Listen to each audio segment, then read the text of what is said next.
Haryana hat trick के पीछे असली सुपरस्टार्स कौन थे? क्यों नए लोगों को उतारने के बावजूद भारतीय जनता पार्टी हरियाणा में तीसरी बार अपनी सरकार बनाने में कामयाब रही? जब इतना विरोध हुआ किसानों के द्वारा, मजदूरों के द्वारा, तो फिर भी भारतीय जनता पार्टी को पूरे तरीके से बहुमत मिला। अब किसी और पार्टी की तरफ देखना नहीं पड़ेगा, अपनी सरकार बनाएंगे और 5 साल तक सत्ता में रहेंगे। लेकिन इस पूरे मामले में ये देखने लायक है कि इस पूरी घटना का, इस पूरे सिनेरियो का योगी आदित्यनाथ से क्या लेना देना है। दरअसल ये बात है योगी के कमाल की कि जहां जहां उत्तर प्रदेश के मुख्यमंत्री योगी आदित्यनाथ गए, उन सीटों पर लोगों ने बीजेपी के कैंडिडेट्स पर बहुत भरोसा जताया। और सिर्फ इतना ही नहीं, हरियाणा ही नहीं बल्कि ये सिलसिला जारी चलता रहा जम्मू कश्मीर तक। यानी जहां जहां योगी गए वहां कमल खिला, और इस तरीके से कमल खिला के वहां के लोगों ने योगी आदित्यनाथ की बातों पर भरोसा करते हुए और उनको फेवरेट मानते हुए बीजेपी को वोट दी। तो फिर सामने चाहे उनका उम्मीदवार कौन सा भी क्यों ना हो, भारतीय जनता पार्टी को हरियाणा में 48 सीटें मिली। एग्जिट पोल में दावा किया जा रहा था कि 25 से 30 सीटें आएंगी। कांग्रेस के बारे में कहा जा रहा था कि 45 से 55 सीटें मिलेंगी, और बेचारी कांग्रेस पिट गई। पिटी कुछ इस तरीके से कि सीधा सीधा 20 सीट्स का फर्क रहा कि जहां 20 सीट एग्जिट पोल के हिसाब से कांग्रेस के हिस्से में आनी चाहिए थी, वही 20 सीट चलेगी भारतीय जनता पार्टी के हिस्से में। और इस पूरे सिलसिले का लेना देना कहीं ना कहीं डायरेक्टली या इनडायरेक्टली योगी आदित्यनाथ से भी है, क्योंकि योगी आदित्यनाथ ने 21 सीटों पर 14 उम्मीदवार, 21 जगहों पर 14 अलग अलग उम्मीदवारों के लिए वहां पर प्रचार किया।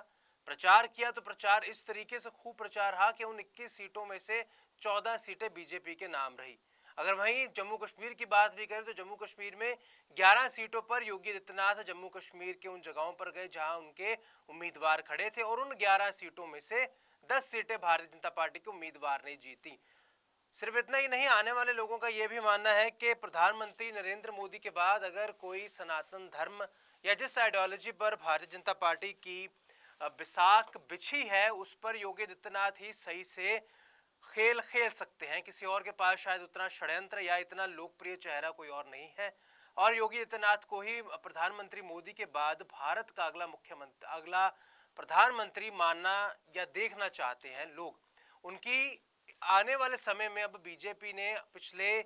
3-4 महीनों में 3 राज्यों पर अपनी पकड़ पूरी तरीके से मजबूत कर ली है। जम्मू कश्मीर में बहुमत हासिल नहीं कर पाए, लेकिन 29 सीटें मिली, जो उनके ट्रैक रिकॉर्ड के हिसाब से बहुत अच्छी थी, क्योंकि जहां इतना विरोध हो रहा था 370 हटाने के बाद, 10 साल तक जम्मू कश्मीर को एक स्टेट का, एक राज्य का ओहदा नहीं दिया गया, यूटी डिक्लेयर कर दिया गया, 10 साल तक चुनाव नहीं हुए, और जब फिर 10 साल बाद चुनाव हुए तो वहां पर भी बहुत अच्छे तरीके से प्रचार हुआ, जिसका श्रेय डायरेक्टली या इनडायरेक्टली योगी आदित्यनाथ के नाम पर जाता है, क्योंकि 11 सीटों पर उन्होंने प्रचार किया, 11 में से 10 सीटें बीजेपी के हिस्से में आई। हालांकि वहां पर बीजेपी अपनी सरकार नहीं बना पाएगी, क्योंकि वहां पर जम्मू कश्मीर नेशनल कॉन्फ्रेंस और कांग्रेस, इन दोनों पार्टीज ने मिलकर सरकार चलाने का फैसला किया है, और यह भी माना जा रहा है कि जम्मू कश्मीर के अगले मुख्यमंत्री उमर अब्दुल्ला हो सकते हैं जम्मू कश्मीर नेशनल कॉन्फ्रेंस के। लेकिन 29 सीटें मिलना इस बात की तरफ इशारा करता है कि अगर आने वाले ये 5 साल कांग्रेस और एनसी यानी नेशनल कॉन्फ्रेंस एंड कांग्रेस, ये दोनों पार्टीज मिलकर अच्छे तरीके से सरकार या उस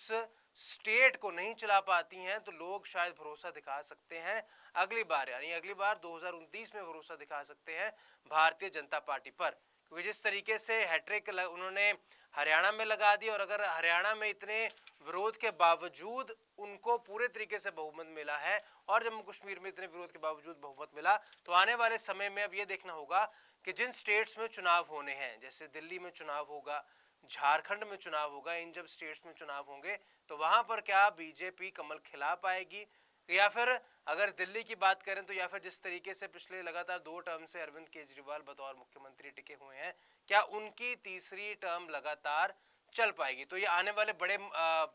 दिलचस्प देखने होंगे मुकाबले, कि जिस तरीके से योगी आदित्यनाथ का नाम और प्रधानमंत्री मोदी का चेहरा इतना पॉपुलर है, पॉपुलर चेहरे की वजह से उनको इतने विरोध के बावजूद सीटें मिल रही हैं, तो क्या आने वाले समय में भी उसी पॉपुलैरिटी के चलते बीजेपी बाकी बचे स्टेट्स जहां पर उनकी सरकार नहीं है, वहां पर भी अपनी सरकार ला पाएगी या नहीं, यही देखना बाकी है।